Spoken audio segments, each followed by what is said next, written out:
큰 부자가 되려면. 슈렌 박사의 두 번째 세미나는 처음과는 달랐다. 프로그램들과 기억들을 지우고 정화하라는 메시지는 같았지만 접근 방식이 좀 더 느긋하고 즉흥적인 측면이 강해졌다. 그는 야구공 하나를 손에 들고 이야기를 시작하면서 야구 경기의 목적이 뭐냐고 물었다. 홈런을 치기 위해서죠? 누군가 대답했다. 이기기 위해서 아닐까요? 공에서 눈을 떼지 않으려는 거죠. 내가 말했다. 그렇습니다. 슈렌 박사가 특유의 굵은 하와이식 악센트로 대답했다. 이기거나 홈런을 치려면 항상 야구공에서 눈을 떼지 말아야 합니다. 그렇다면 여러분 인생에서 야구공은 무엇일까요? 모두들 입을 다물었다. 숨쉬기요. 누군가 말했다. 이 순간이죠. 또 다른 누군가가 말했다. 슈렌 박사는 우리들이 좀처럼 감을 잡지 못하자 해답을 제시했다. 야구공은 신성입니다. 여러분은 제로로 돌아가는 데에 초점을 계속 맞춰야 해요. 기억이 없는 곳으로요. 프로그램이 없는 제로 상태로. 정화, 정화, 정화. 여기서 우리가 할 일은 둘 중 하나이다. 정화하느냐, 정화하지 않느냐. 우리는 좋아하는 것을 선택할 수 있지만 그것을 이루고 못 이루고는 결정할 수 없다. 우리는 신성이 우리를 위해 올바른 결정을 내릴 것을 믿어야 한다. 신성보다 더 똑똑한 사람이 있을까? 글쎄, 내려놓자. 정화, 정화, 정화. 나의 의도는 신성의 의도와 맞추어져 있습니다. 나는 슈렌 박사에게 말했다. 좋아요, 조셉. 의지에는 한계가 있다. 우리는 주차장 첫 줄에 차를 대려고 한다. 그게 우리의 의도다. 하지만 신성은 한참 떨어진 구석에 주차할 자리를 마련해 준다. 왜 그럴까? 운동이 부족하기 때문이다. 내려놓자. 정화, 정화, 정화. 나는 슈렌 박사와 이틀을 함께 더 보냈다. 방에 모인 인원은 13명이었다. 초점은 어떻게 문제가 발생하느냐에 맞춰졌다.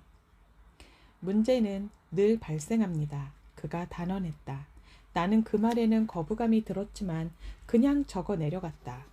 정화, 정화, 정화.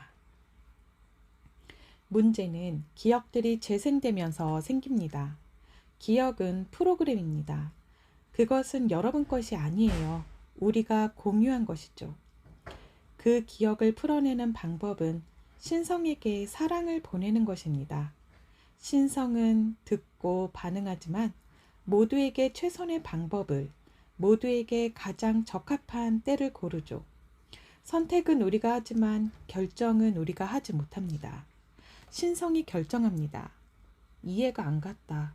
다시 정화, 정화, 정화. 필리핀 출신의 행복한 미소의 사나이 마빈이 일어나 그냥 가만히 있었는데도 1년에 고급 승용차를 1억 5천만 달러치나 팔았다고 말했다. 자신이 한 일이라고는 정화가 전부였다고. 내가 한 일이라고는 하루 종일 사랑해요를 외친 것뿐이었어요. 그가 악센트가 강한 영어를 구사하며 말을 이었다. 나는 사람들의 말을 들으면서 정화를 합니다. 정화하고 정화하고 또 정화하는 거죠. 항상 정화합니다. 의도가 전혀 없다고요? 내가 의심의 눈초리로 물었다. 최소한 차를 팔려고 했을 거라 생각했기 때문이었다. 그것은 그게 직업이지 않은가? 전혀요. 예외는 없습니다. 나는 그냥 일하러 나가서 정화를 할 뿐입니다. 정화, 정화, 정화. 이틀 동안 많은 사람들로부터 정화에 대한 이야기를 들은 바였다. 하지만 그 모든 걸 전부 받아들이기는 힘들었다. 정화와 사랑합니다 라는 말 한마디에 세상이 달라진다고? 차를 더 많이 판다고? 더 많은 돈을 번다고? 모든 것은 여러분의 책임입니다. 휴렌 박사가 말했다. 여러분 안에 모두 있죠. 모두 다요. 예외는 없습니다. 여러분은 그것을 정화해야 합니다. 그렇지 않으면 그것은 정화되지 않습니다. 테러를 정화하라고? 경제를 정화하라고? 뭐든 정화하라고? 그것이 당신의 경험이라면 그걸 정화하는 것도 당신의 몫입니다. 휴렌 박사는 말했다. 쉬는 시간에 아내와 기르는 애완동물들이 궁금해서 집에 전화를 걸었더니 아내가 하루 종일 나를 위한 깜짝 선물을 준비 중이라고 했다. 의외의 말이었다. 아내는 할 일을 목록으로 적었다고 했지만 거기에 나를 위한 일은 있을 것 같지 않았다. 뭔데요? 내가 물었다. 깜짝 놀랄걸요? 한번 말해봐요. 100만 년이 지나도 모를걸요? 아내가 말했다. 아, 나 머리 쓰게 하지 말아요. 100만 년은 살지도 못하는데. 아내의 대답을 말하기에 앞서 미리 알려둘 게 있다. 그때 아내는 산더미같이 쌓인 일거리 때문에 심한 스트레스에 시달리고 있었다.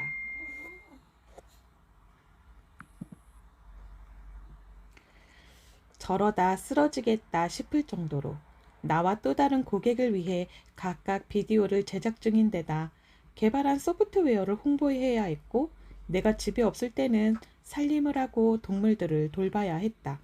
여러 가지 프로젝트들을 처리하기 바빠 자기 시간을 갖기에도 벅찬 사람이 깜짝 선물을 준비했다니. 그러니 아내가 이런 말을 했을 때 내가 얼마나 놀랐겠는가. 당신 옷장을 정리했어요. 정화, 정화, 정화. 놀라서 입이 다물어지지 않았다. 내 옷장을 정리하는 것은 아내의 몫이 아니었다. 나조차도 하지 않는 일인데. 당신 옷들을 모두 꺼내고 선반들을 분리한 다음 새 선반들로 교체하고 당신 옷들을 다시 걸었죠. 쌓여있던 옷 뭉치들은 모두 옷걸이에 걸고 바닥에 있던 옷들도 모두 정리했어요. 이것은 아내가 내 앞으로 500만 달러짜리 수표를 끊었다는 말만큼이나 놀라운 얘기였다. 혹시 내가 잘못 들었나? 갑자기 무슨 일 있어? 아니요, 벌써부터 하고 싶었던 일이에요. 그걸 하고 싶었다고? 그럴 수도 있겠지. 하지만 아내는 언제나 시간에 쫓기고 있었다. 휴렌 박사는 기억을 정화하면 영감이 들어온다고 했다. 아내는 내 옷장을 청소하라는 영감을 받은 게 분명했다. 안을 청소하면 밖에서 결실을 얻는다는 것에 대한 은유이자 증명이 아니겠는가? 그날 휴렌 박사와 나는 스승과 제자처럼 그의 모텔방에 앉아 있었다. 그가 오히려 나를 스승처럼 대했다. 조셉, 당신은 신의 최초 10가지 중에 하나예요. 내가요? 나는 기분은 좋았지만 솔직히 무슨 말인지 알 수 없었다. 당신은 사람들 안에서 신성을 깨우는 일을 돕기 위해 이곳에 있답니다. 당신의 글에는 최면의 힘이 있어요. 그게 당신의 재능이죠. 하지만 그것 말고 또 있습니다. 또 있어요? 정화, 정화, 정화. 당신은 비즈니스계의 제이맨이에요. 그게 뭔지 알겠어요? 나는 전혀 짐작할 수가 없었다. 당신은 비즈니스계의 예수예요. 혁신의 선두주자. 그가 이 말을 하는 동안 나는 이 대화를 혼자만 간직해야겠다고 생각했다. 아무도 믿지 않을 테니 말이다. 나 자신조차도 못 믿겠는데 누가 믿겠나. 모르나에게서 현대 호호포노포노를 전수받은 그는 그녀와 함께 보낸 세월을 회상하며 말했다. 모르나를 만나고 처음 5년 동안은 그녀가 미치광이라고 생각했었습니다. 그런데 어느 날 그런 생각이 말끔히 사라지더군요. 두서가 없고 시적이며 비현실적인 것이 휴렌 박사의 스타일이었다. 대부분의 사람들이 좌뇌나 우뇌 중 한쪽에 의지하는 반면 그는 양쪽을 동시에 쓰는 듯 했다. 그는 내가 비즈니스계의 구세주라고 말하다가 모르나의 이야기로 넘어갔다. 그 자체가 최면의 효과를 냈고 나는 매혹됐다. 더 듣고 싶었다. 당신 머리 주위에 소용돌이가 있군요, 조셉.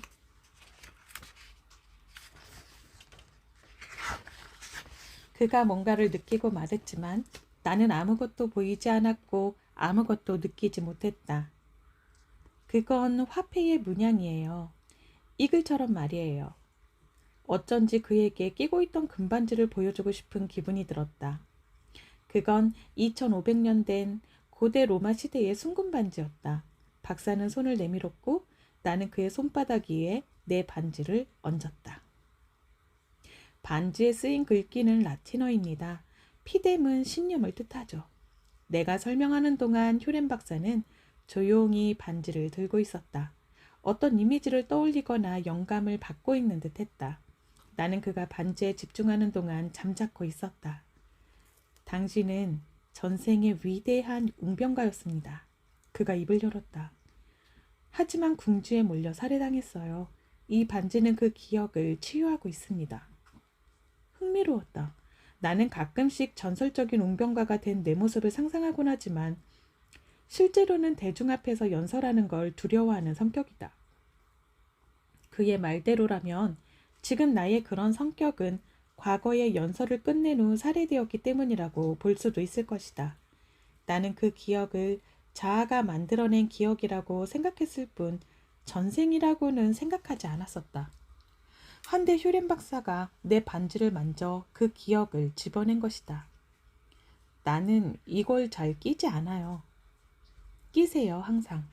그가 반지를 응시하며 말했다. 이 반지는 너 자신을 알라는 말의 가치를 알았던 치유자가 꼈던 겁니다. 나는 매료됐다. 휴렌 박사에게서 존재의 소용돌이 속에 존재하는 잔잔한 바다의 기운이 흘렀다.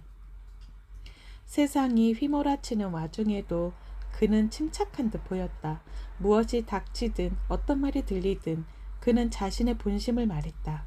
그는 나를 바라보다가 내 발을 쳐다봤다. 조셉, 맙소사, 당신에게 엎드려 절을 해야겠어요.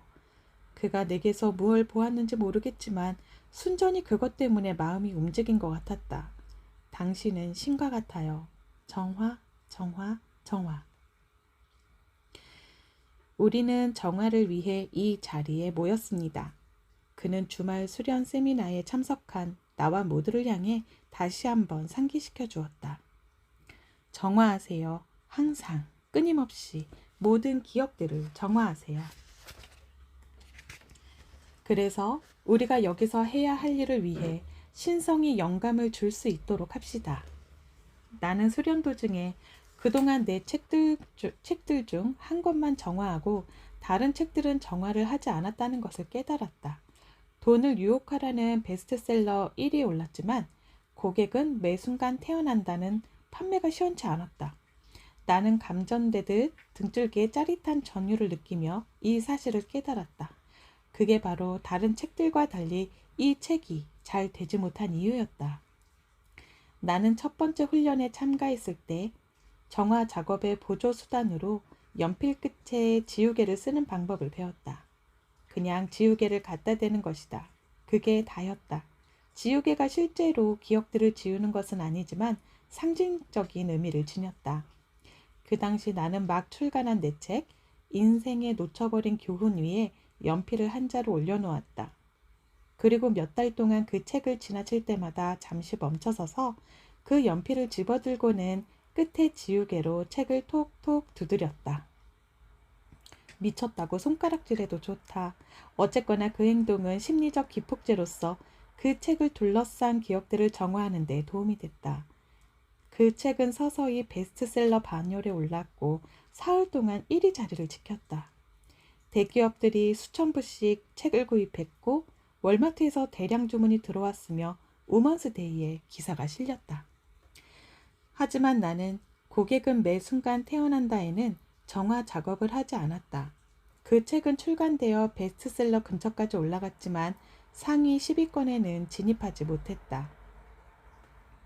관심을 끌어모으기 위해 대대적인 홍보 작업을 벌였지만 일부에서 관심을 보였을 뿐 판매는 시원치 않았다. 나는 휴렌 박사에게 이 점에 대해 말했다. 물에 담긴 유리잔에 과일을 풍덩 빠뜨리듯이 당신 마음속에 그 책을 푹 담가보세요. 오늘을 기점으로 그 책을 물속에 빠뜨리는 겁니다. 그리고 어떤 일이 벌어지는지 두고 봅시다. 그러고는 별 안간 이렇게 물었다. 오프라 윈프리 쇼에 나가고 싶나요? 나는 그러고 싶다고 더듬거리며 대답했다. 그때는 아직 레리킹 쇼에 출연하기 전이었기 때문에 오프라 윈프리 쇼는 너무 멀게 느껴졌다. 막히지 않게 정화를 해야 합니다. 그가 충고했다. 저자 2명이 도전했었지만 막히고 말았죠. 그가 설명했다. 나는 그러고 싶지 않아요. 내가 말했다. 당신이 오프라 윈프리 쇼에 나가게 된다면 그건 그녀가 원해서지 당신이 원해서는 아닐 겁니다. 의미심장하게 들리는데요. 내가 말했다. 사람들이 당신을 위해 뭔가를 한다는 생각을 버리세요. 그들은 그들 자신을 위해 행동할 뿐입니다. 그러니 당신이 해야 할 일은 오직 정화뿐입니다. 정화, 정화, 정화. 슈렌 박사와 헤어지기 전에 나는 그가 정신병을 앓던 범죄자들의 병동에서 심리치료사로 일하던 시절에 대해 다시 물었다. 당신이 분명히 알아줬으면 해요. 그건 쉽지 않은 일이었고 내가 혼자 한 일도 아니었습니다. 궁금한 마음을 참고 떠날 수밖에 없었다. 정말 궁금했다. 정화, 정화, 정화. 호오포노포노를 하는 사람들은 전부 다소 체면에 걸린 듯한 경험을 하는 것으로 드러났다. 이에 해당하는 사례를 들어보겠다. 휴렌 박사님께 저는 최근에 필라델피아의 호오포노포노 모임에 참석한 사람입니다. 따뜻하게 마음을 써주신 점과 고향으로 가는 길을 깨우쳐 주신 점 머리 숙여 감사드리고 싶습니다. 저는 신성과 당신 그리고 가르치는 일을 하도록 당신을 도운 모든 어린이들에게 영원한 고마움을 전하고자 합니다. 이제부터 펼쳐질 내용은 워크숍에 참가한 경험을 바탕으로 쓴 저의 증언이자 감사의 글이라고 할 수 있습니다. 호오포노포노의 힘을 못 믿어하는 사람들에게 전하는 추천서라고도 할 수 있겠죠. 필요하다고 생각하시면 얼마든지 사람들과 공유해 주세요. 별 흥미를 못 느끼시겠다면 그냥 버리셔도 좋습니다. 감사의 말씀을 전하는 것만으로도 저는 만족하니까요. 모두에게 마음속 깊이 감사를 전합니다. 정화를 통해 고향으로 돌아가는 모든 이들에게 신의 평화와 지혜, 건강, 그리고 장수의 축복이 있기를 기원합니다. 사랑과 축복을 보냅니다. 다나 하이네. 필라델피아 호오포노포노 모임에 대한 소고. 휴렌 박사는 강의와 그림 설명으로 워크숍을 시작했다. 그는 호오포노포노의 우주론을 전개했다. 그리고 우리에게 물었다. 여러분은 누구입니까? 그걸 알고 계시나요? 우리는 함께 각자의 진정한 자아를 탐구했다. 진정한 자아는 경이롭고 영원하며 무한하고 총체적이며 완전하고 텅 빈 공백의 실제이자 모든 평화가 흘러나오는 원천이다. 그는 그것을 고향이라고 불렀다. 그리고 우리는 무엇이 문제일까? 라는 질문의 본질에 대해 그와 함께 탐구했다. 그는 물었다. 어떤 문제든 그곳에 당신이 있다고 생각해 본 적 있나요? 그로 인해 어떤 깨달음을 얻었습니까? 그는 노련한 소크라테스처럼 질문과 대답을 능숙하게 이끌어내며 우리들을 그 과정 속으로 끌어들였다.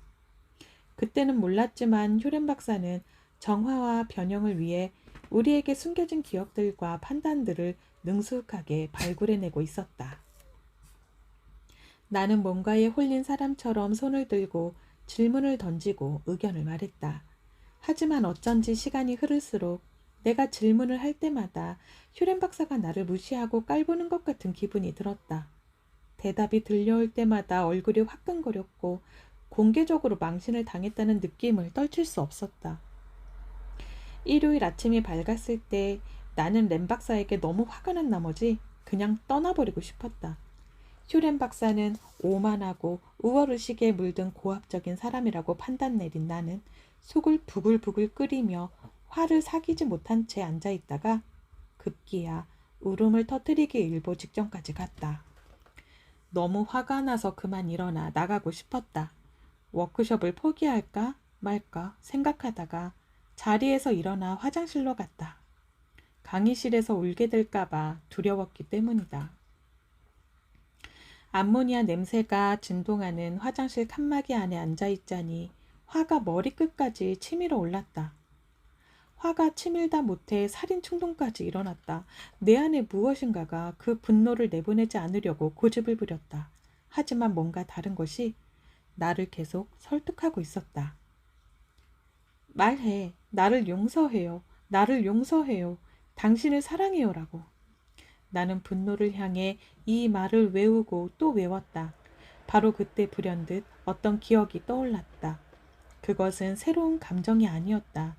내 의식의 뒤편에서 조금씩 새어나와 타오르고 있는 그것의 가면을 벗기자 예전에 느꼈던 그 감정, 남편이 나를 무시할 때나 시어머니가 늘 옳다고 주장을 할 때 느꼈던 바로 그 감정이었던 것이다.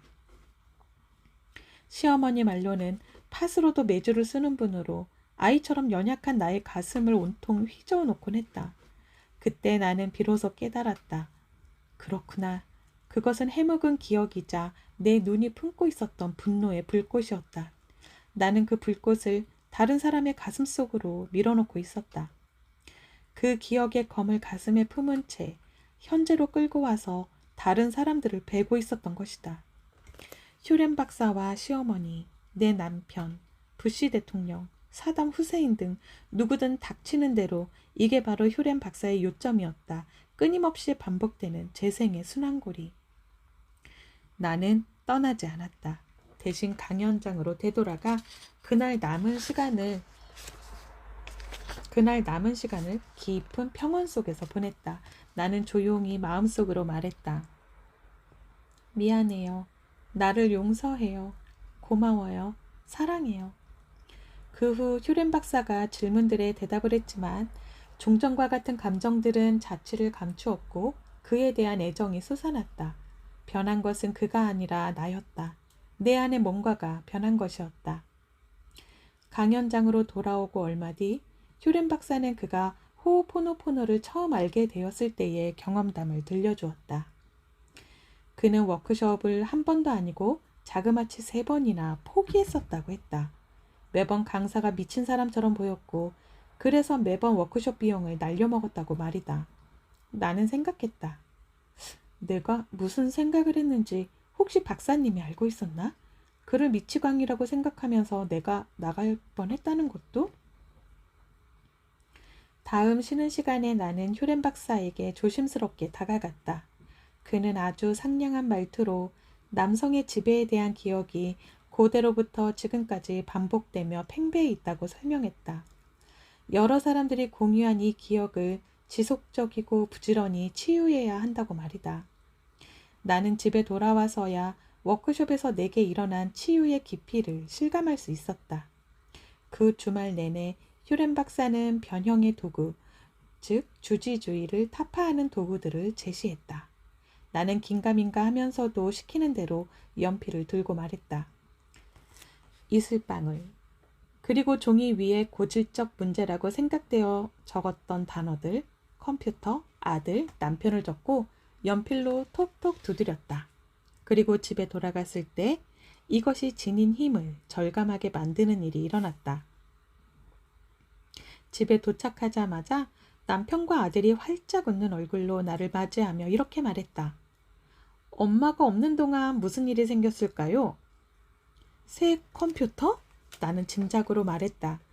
기술자가 몇 시간씩 씨름을 해도 안 될 정도로 컴퓨터가 말썽을 부리는 통에 컴퓨터 안에 심술마왕이 살고 있는 건 아닌가 생각하던 참이었다.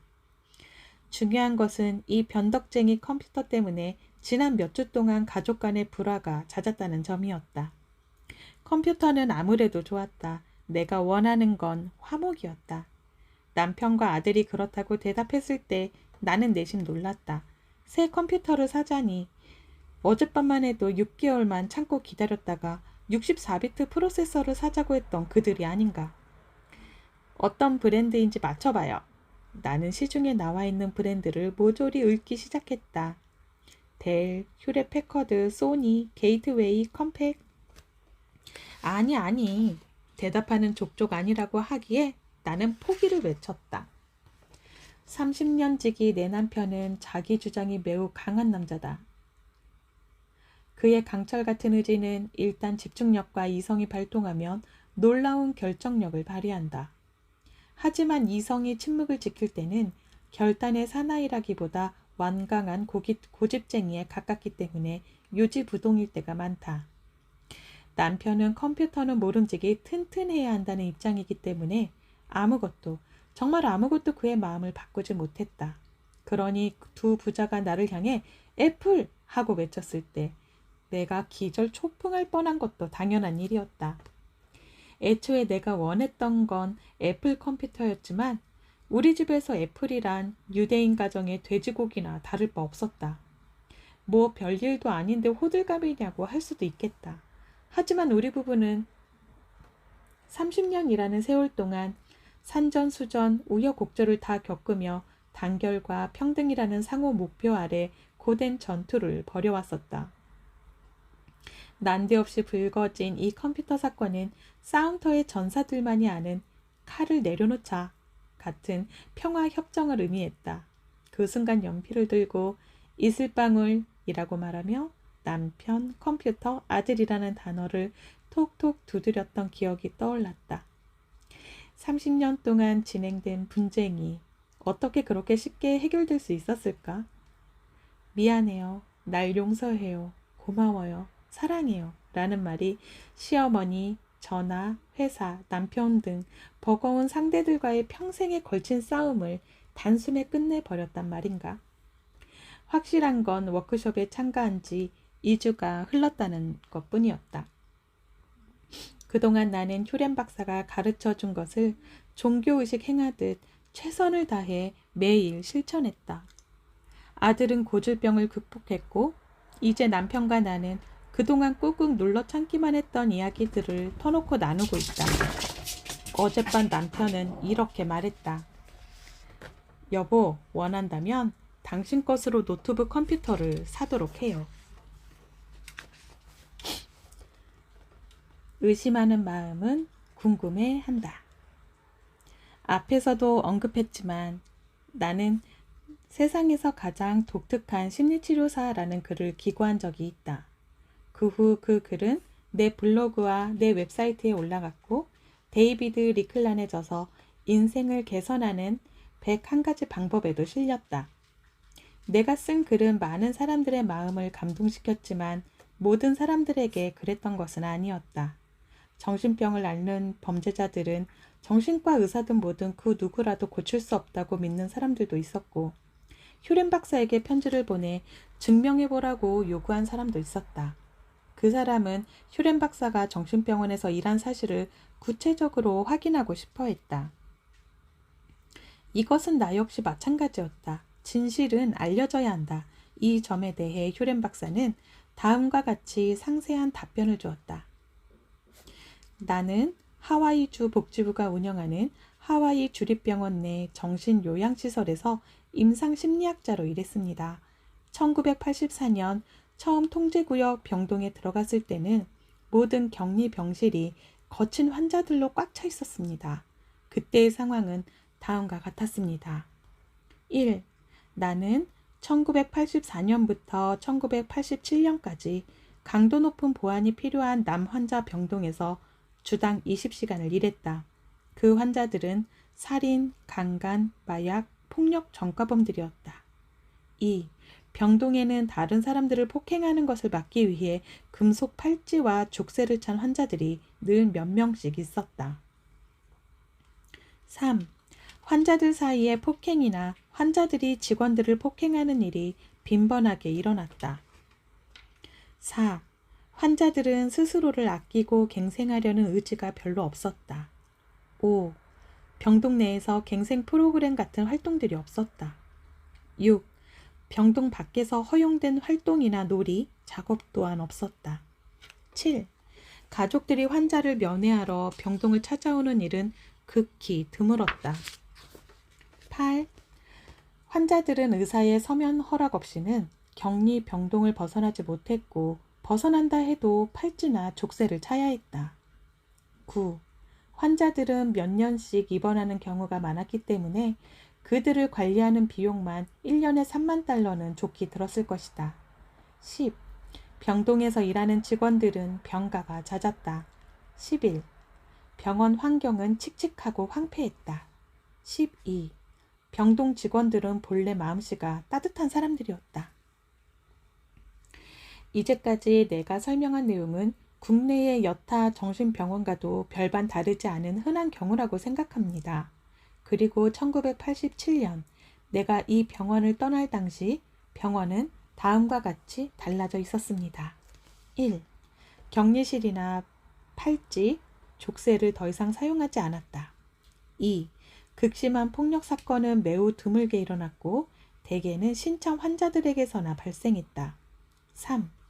환자들은 병원을 떠나기 전에 살 집과 일자리, 법률 문제 등 자기 일을 스스로 처리했다. 4. 조깅이나 테니스 같은 병동 밖에서의 여가 활동들이 의사의 허락이나 팔찌와 족쇄의 착용 없이 진행되었다. 5.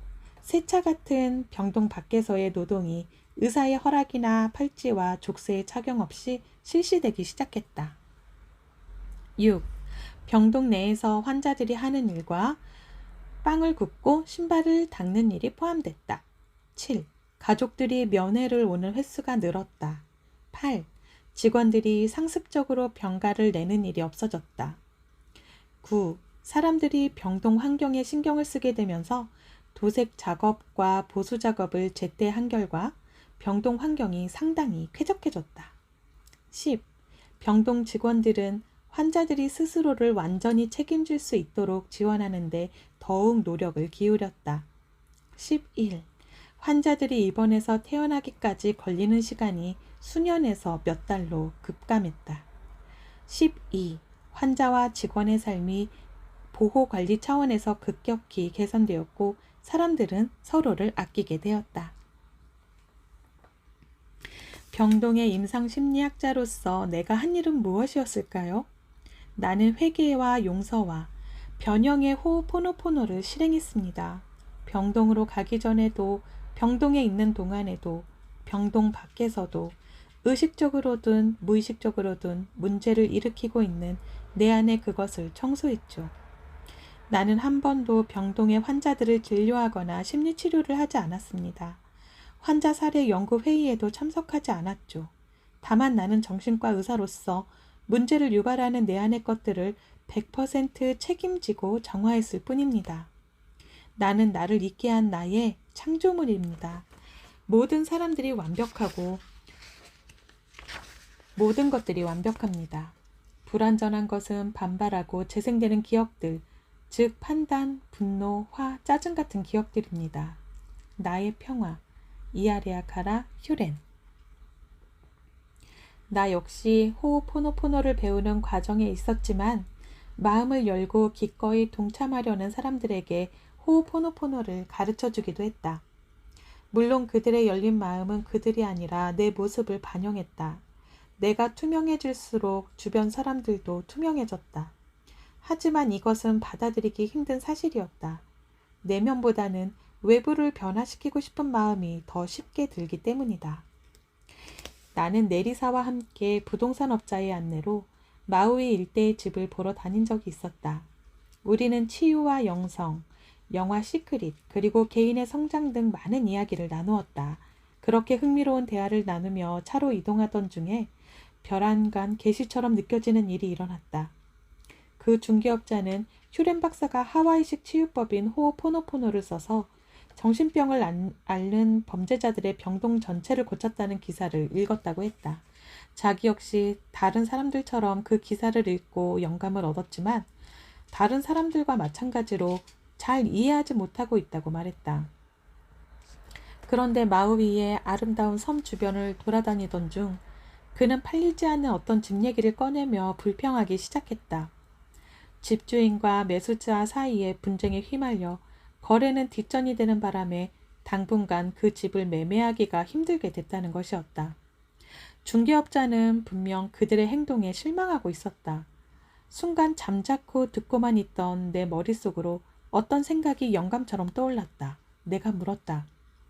휴렌 박사님이라면 호호포노포노를 써서 이 상황을 어떻게 처리할지 궁금하지 않아요? 궁금합니다. 중개업자가 호기심을 보이며 외쳤다. 정말 구미가 당기는데요. 어서 말씀해 보세요. 아마 도움이 될 거예요. 내리사도 거들었다. 나는 휴렌 박사님은 아니지만 그와 함께 책을 쓰는 중이고 그에게서 훈련을 받은 사람으로서 박사님이 이 상황을 어떻게 처리할지 알 수 있을 것 같군요. 말씀해 보세요. 휴렌 박사님이라면 자신의 마음을 들여다봤을 겁니다. 마음속에 무엇이 외부에서 본 경험과 공유되고 있는지를 보기 위해서 말이죠. 박사님은 정신병원에서 일할 때 환자들의 기록을 살펴봤습니다. 그들이 저지른 일에 대해 반감을 느꼈든 아니든 그는 범죄자 개인을 진료하고 치료한 적은 없습니다. 대신 그가 느낀 감정들을 다루었던 거죠. 마음을 정화할수록 환자들 또한 정화되면서 치유되기 시작했습니다. 마음에 드는데요. 중개인이 말했다. 대부분의 사람들은 책임의 진정한 의미를 모르고 있어요. 사람들은 비난하기를 좋아합니다. 하지만 나이가 들고 아는 것이 많아질수록 자신의 말과 행동에 대한 책임이 자신에게 있음을 알게 됩니다. 거기서 한 고비를 더 넘어가다 보면 다른 사람의 말이나 행동 역시 모두 자신의 책임이라는 걸 깨닫게 되지요. 이유는 간단해요. 타인의 말과 행동이라도 자신의 경험 안에 있기 때문이죠. 눈에 보이는 모든 것, 싫어하는 부분까지 모두 자신이 창조한 것입니다. 중개업자는 미소를 지으며 고개를 끄덕였다. 나는 계속 말했다. 이 상황에서 집주인이든 매수자든 그들이 어떻게 하느냐는 큰 의미가 없어요. 당신이 어떻게 하느냐에 달렸죠. 휴렌 박사가 한 일은 단순히 사랑합니다. 미안합니다. 나를 용서하세요. 고맙습니다. 같은 말을 반복한 것 뿐이었어요. 다른 사람들에게 한 것이 아니라 신성에게 말을 한 거죠. 요지는 공유한 에너지를 정화하는 것입니다. 나도 해봐야겠군요. 중개업자가 말했다. 하지만 뭔가를 얻기 위해 하지는 마세요. 사람들이 다시는 이런 일을 경험하지 않도록 우리가 공유한 에너지를 말끔히 몰아내는 데 의의가 있습니다. 정화 작업이죠. 그것을 절대 멈추지 마세요. 나는 잠시 말을 멈추었다. 중개인은 이해한 듯 보였다. 눈을 크게 뜨고 웃음이 가득한 얼굴로. 어떤 것이 당신의 인식 속으로 들어왔다면 그것을 정화하고 치유하는 것은 당신에게 달려 있습니다. 하지만 이 매매 문제가 내 관심 속으로 들어왔으니 내가 그걸 정화해야겠죠. 이제 이것은 내 경험의 일부가 되었어요. 내가 나의 경험의 창조자라면 이건 역시 내가 책임져야 하는 것이죠. 차를 몰고 마을 위에 다른 집들을 돌아다니는 동안 나는 이 문제가 저절로 가라앉도록 내버려 두었다. 그로부터 며칠 후 나는 그 중개인으로부터 이메일을 한 통 받았다. 그는 줄곧 휴렌 박사의 치유법을 쓰고 있다고 말했다. 바로 이렇게 이루어지는구나. 모든 것이 사랑이다. 사랑은 계속된다. 그리고 책임은 전적으로 나에게 있다. 어느 날 나는 텍사스주 윈버리 공동교회의 리더 민디 허트와 함께 돈의 비밀이라는 주제로 세미나를 열었다. 세미나 후반부에 호호포노포노의 정화법을 참석자들에게 가르쳐 주었는데 세미나가 끝나고 어느 신사가 다가와서는 내게 말을 건넸다. 나는 미안하다거나 용서해달라는 말을 잘 못합니다. 왜죠? 자애로운 신이나 신성이 내가 용서 빌기를 기다린다는 게 믿기지 않습니다. 신성이 나를 용서해야 한다고 생각하지도 않고요. 나는 잠시 생각한 후에 진작 말해주었어야 할 말을 들려주었다. 그 말은 신성에게서 용서를 받기 위해 하는 게 아닙니다. 당신 자신을 청소하기 위한 것이죠. 신성을 향한 말이었어도 그것은 결국 당신을 정화시킵니다. 다른 말로 하면 신성은 이미 우리에게 사랑을 쏟아붓고 있다는 뜻이다. 결코 멈춘 적이 없다. 제로 상태, 한계가 없는 제로 상태는 순수한 사랑의 상태라고 표현할 수 있다. 아마 가장 근접한 표현일 것이다. 사랑은 그곳에 있다. 하지만 우리는 아니다. 따라서 사랑해요, 미안해요, 용서해요, 고마워요 라고 말함으로써 순결한 상태, 즉 사랑으로부터 우리를 차단하는 우리 안의 프로그램들과 기억들을 깨끗이 없애야 한다. 거듭 강조하지만 신성은 우리가 호호포노포노를 하는 걸 필요로 하지 않는다. 그것을 필요로 하는 건 우리 자신이다. 나는 얼마 전에 아끼는 친구로부터 가슴 아픈 사연의 이메일을 받았다. 그녀는 내게 물었다. 어떤 사람이 당신의 책을 읽고 영화 시크릿을 보고 매일 당신의 블로그의 글을 읽으며 정말 최선을 다하는데도 여전히 빈털터리에 불행하고 실패만 계속하고 있다면 그 사람에게 무슨 말을 하시겠어요? 그녀의 고통이 고스란히 전해졌다. 성공을 거두기 전까지 나는 노숙자로 가난뱅이로 10년을 빈곤과 싸우며 살았다. 그랬기에 늪에 빠져버린 기분, 그게 어떤 것인지 아주 잘 안다. 당신이라면 그런 사람에게 뭐라 말하겠는가? 예전 같았으면 나는 해결책들을 제시했을 것이다. 클로드 브리스톨의 신념의 마력을 읽어보세요. 영화 시크릿을 추천합니다. 원하는 삶을 상상해보세요. 매일 꾸준히 명상을 하세요. 스스로를 파괴하는 문제들을 해결하세요. 등등. 하지만 그런 전공법은 내가 터득한 바로는 그리고 휴렌 박사 역시 증언하는 바로는 거의 통하지 않는다. 그렇다면 어떻게 해야 할까? 당신이라면 고통 속에 꼼짝달싹 못하는 사람을 어떻게 돕겠는가? 호호포노포노에 따르면 자기 자신을 정화하는 것이 유일한 방법이다. 내게 이메일을 보낸 친구를 포함해 나와 접촉한 사람들은 모두 어떤 기억이나 고정관념을 나와 공유하고 있으며 그것은 바이러스처럼 전염성이 강하다. 따라서 그들을 비난해서는 안 된다. 그들은 궁주에 몰려 옴짝달싹 못하는 것뿐이다. 내가 그들에게 밧줄을 던져주어도 그들은 대부분 그것을 외면하거나 오히려 자신의 목을 매다는 데 사용한다. 내가 할 수 있는 일은 오직 나를 정화하는 것뿐이다. 내가 정화되면 그들도 정화되기 때문이다.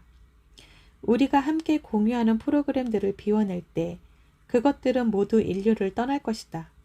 요즘 내가 하는 일은 이것이 전부다. 또 이것은 휴렌 박사와 내가 처음 전화로 기나긴 통화를 했던 날, 박사가 자신이 하는 일로 가장 먼저 언급한 것이기도 하다. 내가 하는 일은 정화, 정화, 정화뿐입니다. 나 역시 할 수 있는 말이라고는 사랑합니다, 미안합니다, 용서해주세요, 고맙습니다. 이 말이 전부다. 나머지는 모두 신성에게 달려있다. 나는 이것이 무정하다고 생각하지 않는다. 오히려 가장 깊은 마음으로부터 나오는 것이다. 이 글을 쓰고 있는 지금 이 순간에도 나는 이 작업을 멈추지 않고 있다. 자, 이제 아래의 구절을 잘 음미해 보길 바란다. 내게 편지를 보낸 그 사람의 이야기는 이제 당신의 경험이 되었다. 당신에게 치유할 책임이 있다는 뜻이다. 당신이 당신의 현실을 만들어 왔다면 이 이야기가 당신 현실의 일부가 되었으므로 이 상황 역시 당신이 만들어낸 것이다. 나는 당신이 사랑합니다 라는 말로 이것을 치유하기를 바란다. 당신이 당신 자신을 치유할 때 내게 편지를 쓴 사람과 그 프로그램을 공유한 모든 사람들이 치유될 것이다.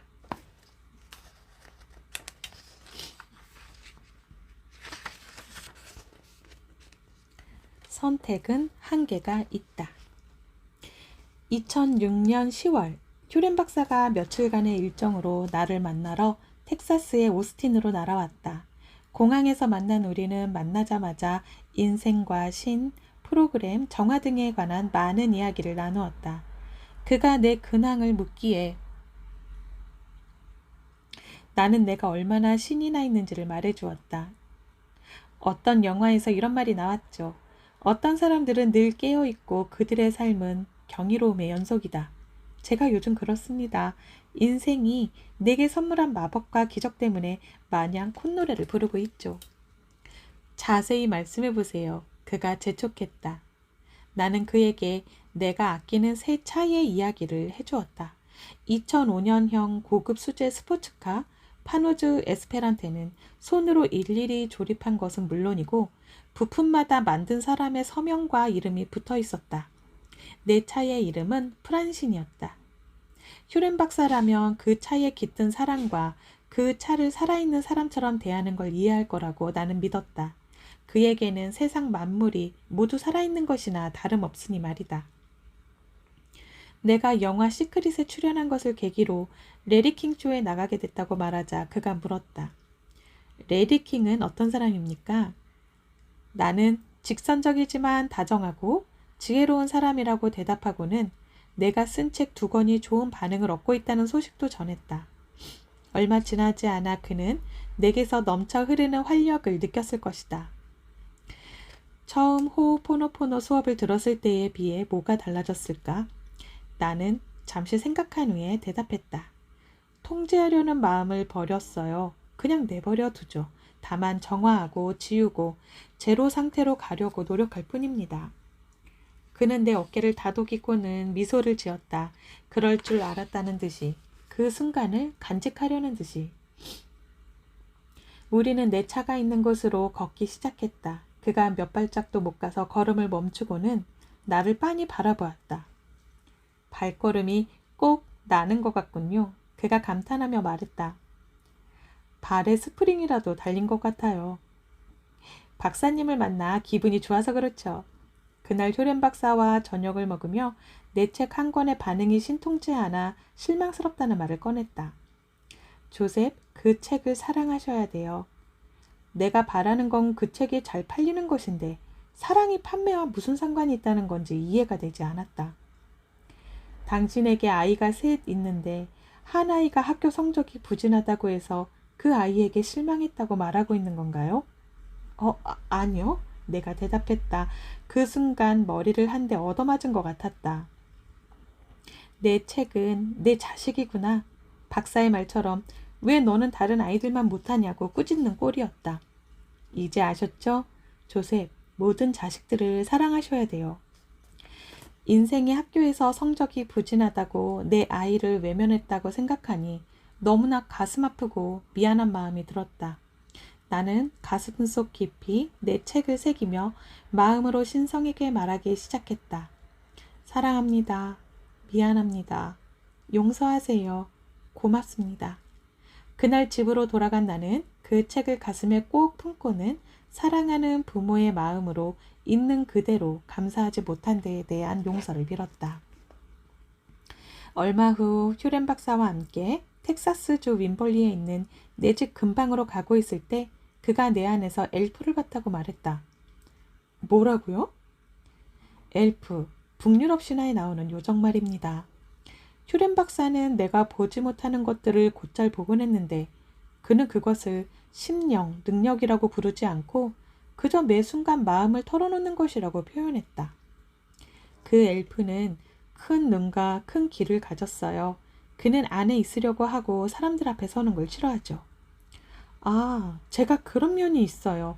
집에 틀어박혀서 컴퓨터를 두드리고 사람들과 부딪히기를 꺼리죠. 또 한편으로는 주목받는 것도 좋아하죠. 내 마음의 3분의 2가량은 레리킹이나 오프라 윈프리처럼 인기를 끌었으면 하는 욕심으로 채워져 있어요. 하지만 나머지 마음은 집에 틀어박혀 지내고 싶어 하죠. 당신의 엘프가 당신을 온전하게 붙들고 있는 겁니다. 휴렌 박사가 설명했다. 스타가 되려고 안다라는 사람들은 스스로를 극단으로 몰고 갑니다. 반대로 동굴 속에 살고 싶은 사람들은 커다란 굴 속에 숨어 자신의 빛을 가둬버리죠. 당신은 균형을 이루고 있어요.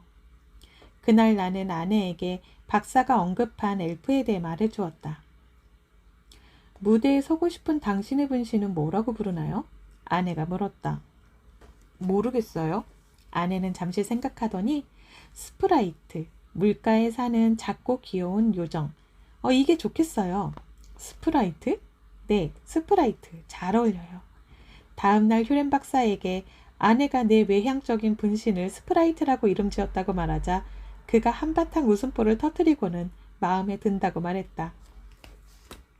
스프라이트는 빛을 좋아하죠. 며칠 뒤 나는 차를 몰고 휴렌 박사를 만나러 그가 있는 곳으로 갔다. 그는 나이가 지긋한 멕시코 여인 2명과 함께 테이블에 앉아 있었는데 그 부인들은 그의 말 한마디 한마디에 집중하고 있었다. 휴렌 박사가 나를 불렀다. 커피를 한 잔 들고 그의 옆자리에 앉으려는데 그가 나를 말리더니 그와 한 자리 떨어진 여성분들의 맞은편 의자에 앉으라고 권했다. 이분들께 당신이 무슨 일을 하는지 말씀드리세요. 나는 내 책에 대한 이야기와 영화에 출연한 일, 그리고 사람들이 행복을 찾도록 도움을 주고 있다는 이야기를 했다. 당신이 문제를 다루는 방법도 말씀해 주세요. 그가 말했다. 과거에는 내 문제든 다른 사람의 문제든 그것을 해결하려고 들었지만 지금은 그냥 내버려 둡니다. 그냥 문제를 유발한 기억들을 정화합니다. 그러면 문제는 풀리고 그렇게 풀리는 대로 저는 만족합니다. 예를 하나 들어줄래요? 한때 저는 제 동생 때문에 무척 속이 상했었습니다. 그의 가정이 파탄난 데다 생활 보조비를 받으며 생활해야 했기 때문이에요. 동생은 정체성까지 잃어버릴 정도였죠. 그 애가 불행해지는 것을 보며 정말이지 속이 타들어가는 것만 같았습니다. 그래서 돈에, 책에, 영화에, 심지어는 그 영화를 보라고 DVD 플레이어까지 보내줬죠. 그러나 아무 소용이 없었어요. 도무지 변할 생각을 하지 않았죠. 그런데 이제는 그 애를 변화시키려고 애쓰지 않아요. 그럼 어떻게 하고 계시나요? 부인들 중 한 명이 물었다. 나를 변화시키고 있습니다. 동생은 지금 그 애가 의도한 대로 살고 있는 게 아닙니다. 반복되는 프로그램, 기억에 의한 거죠. 그 애는 그 그물에 걸린 거예요. 바이러스에 걸린 거죠. 그건 그 애의 잘못이 아니에요. 또한 내가 그걸 느끼고 그 애의 고통을 안다는 건 나 역시 같은 바이러스를 공유하고 있다는 뜻이죠. 만일 내가 그걸 비워낸다면 그건 그에게서 역시 떠날 겁니다. 어떻게 정화해야 하죠? 그냥 사랑해요, 미안해요, 용서해요, 고마워요 라는 말을 계속 반복하면 됩니다. 휴렌 박사는 사랑해요 라는 짤막한 말 속에 무엇이든 바꿀 수 있는 3가지 요소가 있다고 설명했다. 감사, 존경, 변화. 나는 내 생각을 덧붙여 설명했다. 그 말들은 마법과 같아서 우주의 자물쇠를 열어줍니다. 실을 읊듯 그 말들을 흥얼거리면 나 자신이 신성에게로 활짝 열리죠. 그러면 신성은 내가 지금 이곳에 있지 못하도록 길을 막고 가로막는 모든 프로그램들을 지우고 나를 정화합니다. 휴렌 박사는 내가 호호포노포노의 정화 방법을 잘 설명했다고 말했다. 바이러스에 감염되었다는 표현이 정확합니다. 세상에는 여러 가지 바이러스가 존재하고 우리들은 그 바이러스에 감염됩니다. 만일 누군가가 그 바이러스를 가지고 있고 당신이 그걸 눈치챘다면 당신 역시 그 바이러스를 가지고 있는 것입니다. 중요한 것은 100% 책임을 지는 것입니다. 여러분 스스로를 정화하면 다른 사람의 프로그램도 정화하는 것이 됩니다. 그는 잠시 멈추었다가 덧붙였다. 하지만 아까도 말했듯 세상에는 바이러스가 정말로 많아요. 제로의 땅에 무성한 잡초처럼 한계가 없는 제로에 이르기 위해서는 상상을 초월할 정도로 많은 정화 작업을 반복해야 합니다. 놀랍게도 노부인들은 머리가 빙빙 돌 정도로 난해한 이야기들을 모두 이해하는 듯 보였다. 나는 그들이 같은 진동에만 울리는 소리굽새처럼 휴렌 박사의 일정한 진동에 주파수를 맞추고 있는 것이 아닌가 하는 의문이 들었다. 휴렌 박사와 나는 산책을 나갔다. 청명한 아침 공기를 마시며 먼지 낀 자갈길을 따라 어슬렁거리며 걸었다. 사슴들이 우리 주위를 지나다녔다. 그런데 어디선가 개들이 때로 나타나 물어뜯을 기세로 우리를 향해 왕왕 지저댔다. 우리는 얘기를 멈추지 않고 계속 걸었다. 갑자기 휴렌 박사가 개들에게 손을 흔들며 그들을 축복하듯 말했다. 우린 너희들을 사랑한단다. 그러자 개들이 짖는 것을 멈추었다. 사랑받고 싶지 않은 사람이 있을까요? 그가 말했다. 당신도 나도 저 개들도 마찬가지랍니다. 무리 중에 뒤에 처져 있던 작은 개 한 마리가 나지막이 낑낑거렸다. 박사가 그래 하고 말하는 소리가 들리는 듯했다. 어쩌면 고맙다였을지도 모른다. 아님 나도 널 사랑해였을지도. 나는 휴렌 박사와 대화할 때마다 항상 새로운 자극을 받았다. 한 번은 그가 인생의 유일한 선택은 정화를 하느냐 마느냐에 관한 것밖에 없다고 말해 깜짝 놀랐다. 기억으로 살든지 영감으로 살든지 그것뿐입니다. 내가 대답했다. 나는 사람들에게 영감으로 사느냐 아니냐는 자신의 선택에 달렸다고 늘 강조해왔어요. 자유의지라고요. 신성이 메시지를 보내면 우리는 그것에 따라 행동할 수도 그렇지 않을 수도 있죠. 행동하면 모든 게 잘 풀릴 것이고 그렇지 않다면 아마도 문제가 생기겠죠. 선택은 정화를 하느냐 마느냐입니다. 마음이 깨끗하면 영감이 솟구칩니다. 그대로 행동하면 되죠. 생각할 필요는 없어요. 생각을 하면 영감을 다른 것과 비교하게 되는데 그렇게 비교하는 것 자체가 기억입니다. 그러지 않고 기억을 정화하면 선택할 필요가 아예 없어집니다. 그냥 영감을 받아들이고 생각 없이 그대로 행동하는 것입니다. 그것뿐입니다. 그 순간 큰 깨달음이 나를 뒤흔들었다. 그동안 선택이 자유의지에 의해 이루어진다고 글이나 말을 통해 주장한 것이 창피하게 느껴졌다. 하지만 이제는 안다. 자유의지 자체도 우리를 올가맨 기억이라는 걸. 제로 상태에 있다면 그곳에는 한계가 없으므로 그곳에 있는 것을 하면 된다. 바로 그거다. 우리는 큰 교향곡의 일부입니다. 튜렌 박사가 설명했다. 각자 연주할 악기가 있죠. 나도 있습니다. 당신의 독자들 역시 그들의 악기가 따로 있어요. 같은 악기는 없습니다. 콘서트를 열려면 모든 사람들이 즐거운 마음으로 자신의 악기를 연주해야 합니다. 다른 사람의 악기가 아닙니다. 자신의 악기를 집어들지 않거나 다른 악기가 더 좋다고 생각한다면 문제가 발생하겠죠. 그게 바로 기억이에요. 콘서트를 열려면 무대를 꾸밀 직원들을 비롯해 프로모터와 청소부 등 매우 다양한 사람들이 필요하다. 각자의 역할이 다를 뿐이다. 자신만의 성공법을 몰라서 헤맸던 많은 사람들이 생각났다. 영화 데브와 텔레비전 시리즈 라스베가스에 출연한 유명 배우 제임스 칸. 나는 그를 두세 번 만난 적이 있었다. 그가 스타가 된 것은 그 자신에게 언제나 미스터리였다.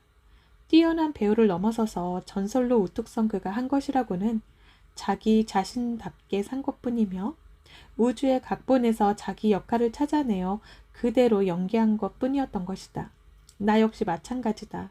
나를 만난 사람들 중 몇몇은 나를 큰 스승처럼 대우했다.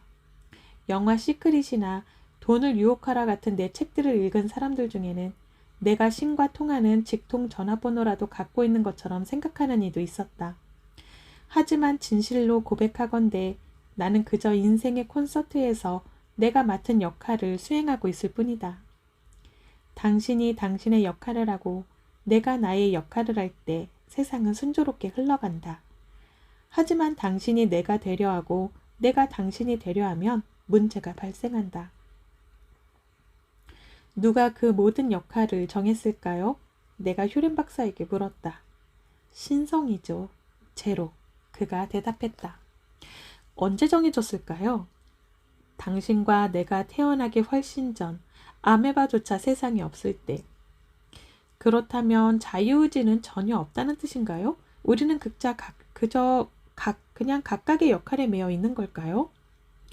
우리에게는 완전한 자유의지가 있어요. 숨을 쉬면서도 우리는 창조를 하고 있습니다. 하지만 제로의 삶을 살고 그곳에 이르려면 모든 기억들을 내보내야 합니다. 이 말 역시 당시에는 전부 이해하지 못했다는 것을 고백해야겠다. 하지만 내 악기를 연주하는 것이 내 임무라는 것만큼은 알 수 있었다. 내가 내 악기를 연주한다면 인생의 조각 맞추기 게임에서 한 조각을 맞춘 셈이다. 만약 내가 조각 맞추기 판의 다른 부분에 억지로 나를 끼워 넣으려 한다면 전체 그림이 어그러질 것이다.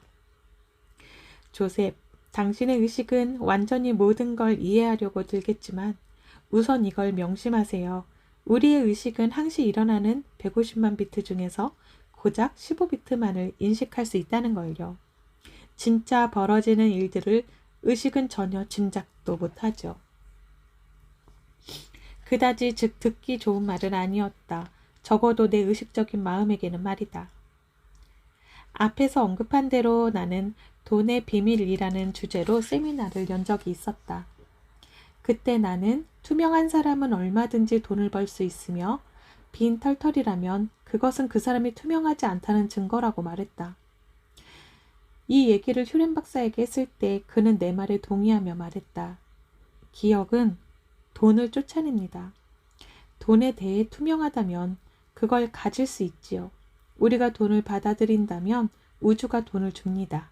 기억이 중간에서 그걸 막거나 보지 못하도록 방해를 하는 겁니다. 어떻게 해야 투명해지죠? 계속 사랑합니다 라고 말하세요. 그걸 돈에게 말하라고요? 돈을 사랑할 수도 있겠지만 신성에게 말하는 것이 더 좋아요. 제로 상태에 있을 때는 한계가 사라지기 때문에 돈이 우리에게 올 수 있습니다. 하지만 기억 속에 있다면 벽이 생기죠. 돈에 대한 기억들이 많거든요. 그것들을 내게서 몰아내야 다른 사람들에게서도 사라진답니다. 우리는 카페로 가서 커피를 주문했다. 소파에 앉아 고즈넉한 분위기를 즐기고 있자니 점차 사람들이 밀려들면서 북새통을 이루었다. 잠시 만에 카페에는 활기가 넘쳐 흘렀다. 봤죠? 그가 물었다. 와글와글하네요. 사람들이 더 행복해 보이는군요. 내가 말했다. 우리가 더 투명한 우리의 자아를 데려온 거예요. 이것도 그걸 느끼고 있어요. 휴렌 박사는 그가 방문했던 유럽의 레스토랑 이야기를 꺼냈다. 장사가 지지부진했던 레스토랑이 그가 방문한 뒤로 매출이 늘었다는 이야기였다. 그는 같은 일이 일어나는지 확인하기 위해 몇 군데 다른 곳을 방문했고 결과는 같았다. 그래서 그는 한 레스토랑 주인에게 가서 이렇게 말했다고 한다. 우리가 당신 가게에 오면 매출이 뛸 겁니다. 그러니 우리에게 공짜 음식을 주시는 게 어떻소? 주인은 이에 동의했고 휴렌 박사는 그가 그곳에 간다는 이유만으로 종종 그곳에서 공짜 식사를 대접받곤 했다. 휴렌 박사는 돈을 그냥 줄 때도 있다. 우리가 작은 가게에 들어갔을 때였다. 그는 친구들에게 줄 스테인드 글라스 제품을 몇 개 산 뒤 계산대에 $20짜리 지폐를 올려놓고는 말했다. 이건 당신에게 주는 겁니다. 점원이 깜짝 놀랐다. 당연한 반응이었다. 박사가 덧붙였다. 그냥 돈일 뿐이에요. 같은 날 어떤 식당에서 내가 여 종업원에게 큰 액수의 팁을 주자 여 종업원은 나를 빤히 보다가 입을 열었다. 이건 받을 수 없어요. 그녀가 말했다. 아니요, 받아도 됩니다. 내가 되받았다. 그리고 그날 대박을 낼 만한 기막힌 상품 아이디어가 내게 떠올랐을 때 휴렌 박사가 이렇게 말했다. 우주가 당신이 자비를 베푼 데에 대한 보답을 하는군요. 준 만큼 되돌아오는 거죠. 우주가 영감으로 보답을 한 거예요. 베풀지 않았다면 받지도 못했을 겁니다. 그렇다. 이것이 진정한 돈의 비밀이었다. 미국인들이 잊고 있는 게 있어요. 우리 돈에 적혀있는 말. 우리는 하느님을 믿는다. 우리는 돈에 이 말을 넣어두고도 정작 믿지를 않아요. 휴렌 박사는 의사, 식품 영양학자와 내가 공동으로 세운 건강식품 회사 얘기를 꺼냈다. 카디오 시크릿이라는 저콜레스테롤 자연식품을 표방한 회사였다. 예전에 내가 그 회사의 상품 이름과 회사 이름에 대해서 그와 의논한 적이 있었기 때문에 박사는 그 회사의 근황이 궁금한 모양이었다. 현재는 보류 중입니다. 홈페이지와 포장 등을 점검하기 위해 식품의약청 전문 변호사를 고용했어요. 그가 작업을 끝날 때를 기다리고 있어요. 그런데 이 상품을 진행하다가 더 흥미로운 상품 아이디어가 떠올랐어요. 일단 피타리타라고 이름을 붙였죠. 피타리타는 일종의 마가리타 혼합 음료인데 친구들과 술을 마시다가 불쑥 떠오른 아이디어가 계기가 되었다. 당시 나는 보디빌딩 시합에 참가 준비 중이었기 때문에 여간에서는 마가리타를 마실 일이 없었다. 한데 그날따라 마가리타를 마시다가 내 입에서 이런 말이 튀어나왔다. 보디빌더들이 마시는 마가리타가 있어야겠어. 나도 모르게 내뱉은 말이 아이디어가 된 것이다. 잘 됐군요, 조셉. 상품에 집착하지 않고 당신 뜻대로 하려고 고집을 부리지 않았기 때문에 신성이 당신에게 새롭게 돈을 벌 수 있는 아이디어를 준 겁니다. 너무 많은 사람들이 한 가지 생각을 고집하느라 그것을 자신의 기대에 끼워 맞추려고 합니다. 정작 그런 행동이 그토록 원하는 부를 밀어내고 있는데도 말이죠. 잘 됐어요, 조셉. 정말 잘 됐어요. 그의 말이 전적으로 옳다. 신성으로부터 오는 아이디어에 마음을 열어놓는 한 아이디어는 계속 쏟아진다. 피타리타 상품 외에 나는 청정 매트에 대한 아이디어도 얻었다. 하지만 나는 거기서 멈추지 않았다. 그때 휴렌 박사도 아이디어를 하나 얻었다며 나에게 제안을 해주었다. 아이디어나 돈은 얼마든지 얻을 수가 있다. 그러려면 필요를 내보내고 아이디어나 돈이 자신에게로 오도록 길을 터야 한다. 그 열쇠는 언제나 그렇듯이 계속 정화하고 또 정화하는 것이다. 심리치료사들이 환자들을 치료할 때 무엇을 해야 합니까? 사람들을 치유하는 특별한 비결이 있는지 궁금해서 내가 물었다. 그냥 그들을 사랑하는 거죠. 휴렌 박사가 대답했다. 하지만 어떤 면에서 상처를 입고 당신을 찾아왔는데 그걸 극복하지 못하면 어떡하죠? 사랑받고 싶은 마음은 누구나 다 똑같지요. 당신이 그 사람을 사랑하는 한 어떤 말을 하든 어떤 행동을 하든 상관없어요. 그럼 내가 융 학파든 프로이드 학파든 라이 학파든 상관없다는 말씀이세요? 상관없어요. 그가 힘주어 말했다. 중요한 것은 당신이 그 사람을 사랑한다는 데 있어요. 그는 당신의 일부이기 때문에, 그리고 당신이 그를 사랑함으로써 그의 삶 속에서 움직이고 있는 프로그램을 정화하도록 돕기 때문에 사랑이 중요한 겁니다. 그의 대답에 완전히 수긍하지는 않았지만 핵심은 이해할 것 같았다. 의학적으로 판명된 정신병자는요? 한 번은 정신분열증으로 진단받은 어떤 여성이 나를 찾아왔었어요. 그녀에게 살아온 이야기를 해달라고 했죠. 그녀는 누구든 내게 무슨 말을 하든 그건 별로 중요한 문제가 아니라는 걸 당신이 이해해 주길 바랍니다. 사람들이 하는 이야기는 사건에 대해서 그들의 의식이 풀이한 해석에 지나지 않아요. 실제 일어난 일은 그들의 의식 밖에 있지요. 그러니 이야기를 직접 듣는 것에서부터 출발해야 해요. 그 여자가 뭐라고 했나요? 그 여자는 내게 자신의 이야기를 했고 나는 듣기만 했어요. 계속 마음속으로 신성을 향해 사랑합니다를 외우면서 말이죠. 정화되어야 할 게 있다면 그걸 정화해 주리라 믿었죠. 어느 순간 그녀가 내게 자신의 진짜 이름을 말하더군요. 하이픈이 들어간 이름이었어요. 이를테면 바이텔 오덴이라든가 뭐 그런 식 말인가요? 맞아요. 그게 문제였어요. 그렇게 조각난 이름을 가진 사람은 인격이 분리되는 경우가 있어요. 출생 시 얻은 이름을 간직하려다가 그렇게 된 거죠. 법적으로 이름을 바꾸라고 권유하셨나요? 그렇게까지 할 필요도 없었죠. 그녀의 이름이 한 단어라고 말해주자 그녀의 마음은 편해졌고 일체감을 회복할 수 있었어요. 그녀에게 변화를 일으킨 원인이 이름을 바꾼 것 때문인가요? 아니면 당신이 사랑합니다 라고 말한 덕분인가요? 누가 그 답을 알겠어요? 저는 꼭 알고 싶습니다. 내가 말했다. 인터넷에서 기적의 코칭 프로그램을 시작했어요. 내 코치들이 올바른 말과 행동으로 사람들에게 진짜 도움이 되기를 바라는 마음이 간절합니다. 그는 심리치료사들이 남을 돕거나 구한다는 생각에 빠지기 쉽다고 말했다. 하지만 실제로 그들의 일은 환자들에게서 그들이 보는 그들 자신의 프로그램을 치유하는 것이다. 그 기억들이 심리치료사의 마음속에서 사라질 때 비로소 환자들에게서도 떠나간다. 당신의 코치들이 상대를 사랑하는 마음만 유지한다면 어떤 말이나 행동을 해도 상관없습니다. 그는 거듭해서 설명했다. 명심하세요. 당신은 당신이 대하는 그 사람을 비추는 거울이라는 걸요. 당신은 그들의 경험을 공유하는 겁니다. 공유한 경험을 정화하면 둘 다 치유가 되지요. 하지만 어떻게요? 사랑으로. 나는 비로소 감을 잡기 시작했다. 나는 어릴 적 동화책이나 슈퍼맨, 플래시맨 같은 만화책을 읽을 나이가 되면서부터 세상의 이치를 탐구해왔다. 슈퍼맨과 플래시맨은 이해하기도 쉬웠다. 지금 나는 정신적인 만행뿐만 아니라 과학과 종교, 심리학과 철학까지 다뤄야 하는 처지가 되었다. 이제 좀 알겠다 싶으면 어김없이 새로운 책이 나타나 그동안 쌓아온 세계관을 뒤흔들어 놓기 일쑤다. 최근에는 발세카르의 의식은 말한다를 읽기 시작하면서부터 머리가 아파오기 시작한다.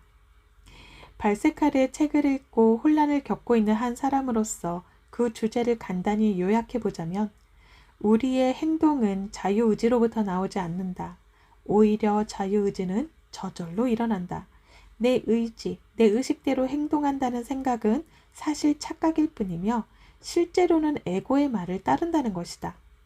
어떤 측면에서 보면 우리는 내면의 에너지에 줄이 달린 신성의 꼭두각시일지도 모른다. 이제 이 점을 생각해보자. 내 책, 돈을 유혹하라에서는 우리가 바라는 대로 소유하고 행동하고 원하는 사람이 되기 위한 5단계를 설명한다. 실제로 나를 비롯해 여러 사람들이 이 방법을 써서 재산과 차, 배우자, 건강, 직업까지 모든 원하는 것을 끌어당겼다. 자신의 의지를 선포하고 눈앞에 나타난 것이나 마음속에서 떠오른 것을 현실화한다는 게 골자다. 한마디로 우리 자신이 꼭두각시를 움직이는 손이고 세상은 우리의 꼭두각시란 뜻이다. 그렇다면 명백히 모순되는 이 2가지 이론을 헷갈리지 않도록 어떻게 조화시켜야 할까? 나는 이렇게 정리했다. 첫째, 우리는 믿음이 지배하는 세상에 살고 있다. 무엇을 믿든 그 믿음은 힘을 발휘한다. 어찌됐든 사람들은 그 믿음으로 하루를 그럭저럭 버텨나가고 있지 않은가? 믿음은 우리의 경험들을 지각이라는 틀에 넣어 질서를 부여한다. 그렇게 우리는 자신의 세계관 혹은 믿음 체계에 맞지 않는 것과 직면했을 때 그것을 합리화하고 각자의 틀에 맞춰 재구성한다. 둘째, 나는 2 이론이 모두 맞다고 생각한다. 우리는 꼭두각시이면서 꼭두각시 조종자이기도 하다. 하지만 이것은 우리가 우리만의 방식에서 빠져나왔을 때만 효과가 있다. 우리를 과음과 과식, 활락, 도둑질로 몰고 가는 것은 바로 우리의 마음이다. 심지어 세상이 돌아가는 이치에 지나치게 몰두하게 만드는 것도 마음이다. 바로 우리의 마음이 자연스러운 흐름을 중간에서 막는 것이다. 우리의 마음은 자신이 시한부라는 점을 잘 알기 때문에 그런 생각을 하는 것조차 견딜 수 없다. 그래서 달콤한 중독의 늪을 만들어 생존하려고 한다. 현실적으로 현실이 무엇이든 간에 지금 이 순간의 축복을 방해하는 걸림돌은 우리의 마음이다. 투명해지기 위한 모든 기법들은 신성의 계획을 방해하는 걸림돌을 제거하는 데 도움이 된다. 예를 들어 감정해방요법 같은 방법을 써서 골칫거리들을 없애버릴 수 있다. 그렇다면 그 다음은 어떻게 해야 될까? 긍정적인 행동을 취해야 한다. 어쨌든 당신은 긍정적인 자세를 유지했다. 처음에 어떤 문제가 있다는 것을 알았기 때문이다. 달리 말하면 행동을 취하라는 자극은 신성이 우리에게 보낸 것이며 행동하는 데 대한 두려움이 바로 걸림돌이다. 그 걸림돌을 치우고 신성과 하나가 되는 상태로 돌아가 꼭두각시이자 동시에 꼭두각시 조종자가 되어야 한다. 내가 현재까지 이치에 맞는다고 수긍한 내용을 간추려 보면 다음과 같다. 우리는 각자 재능을 갖고 이 세상에 왔다. 그 재능은 금방 드러날 수도 있지만 그렇지 않을 수도 있으며 심지어 까맣게 모르고 있을 수도 있다. 하지만 때가 되면 자신의 내부에서 꿈틀거리는 그 재능을 감지하게 된다. 이때 그것을 판단하려고 우리의 마음이 나선다. 마음에서 나쁘다는 판단이 들면 심리치료사를 찾든 마약 같은 각종 중독성 행동에 의지해서 그것을 처리하든 숨기거나 해결하거나 방치하거나 수용하게 된다. 하지만 재능을 발휘하지 못하게 방해하는 걸림돌을 제거하고 나면 우리는 신성의 꼭두각시이자 우리 인생의 조종자가 될 수 있다. 우리의 선택은 그 흐름에 따르느냐 마느냐이다. 이것이 바로 자유의지다. 진정한 결단은 충동에 따라 행동하느냐 아니냐를 선택하는 것이기 때문에 혹자는 자유거부의지라고 부르기도 한다. 위대한 흥행사이자 사업가였던 반엄. 반엄은 이 점을 잘 알고 있었다. 그는 행동을 취했다. 대규모로 사업을 진행하면서도 그는 언제나 상위의 명령을 따랐다. 반엄의 무덤 비문에는 이렇게 새겨져 있다. 제 뜻대로 마시고 아버지 뜻대로 하소서. 성경 누가복음 22장 42절. 그는 마음의 방해 없이 아이디어를 실행에 옮겼다.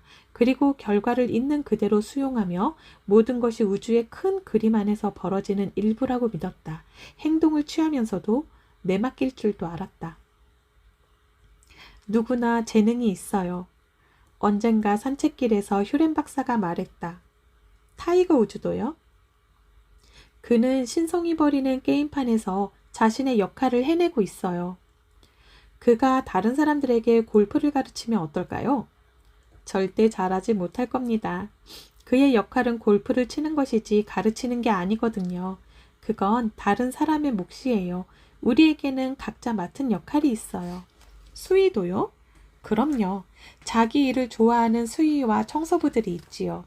그들의 역할을 맡은 당신의 모습을 상상하기 때문에 거부감이 드는 겁니다. 그들 역시 당신의 역할을 해내지 못해요. 갑자기 예전에 자기계발 과정에서 들었던 한 구절이 생각났다. 만약 신이 무엇을 하라고 하면 그것을 하고 행복해지세요. 당신이 하고 있는 일이 신이 당신께 바라는 일입니다. 자신의 역할을 거부하지 않는 것이 중요하다. 나는 미셀 말론 같은 작곡가나 제임스 칸 같은 배우 혹은 잭 런던 같은 작가를 꿈꿀 수도 있다. 정말 훌륭한 작곡가나 배우, 보디빌더, 소설가가 될 수도 있겠지만 내 천직은 영감을 주는 일이다. 내가 글을 쓰는 이유는 사람들을 깨우기 위해, 더 정확히 말하자면 나를 깨우기 위해서다. 내가 나를 깨울 때 다른 사람 역시 깨울 수 있다.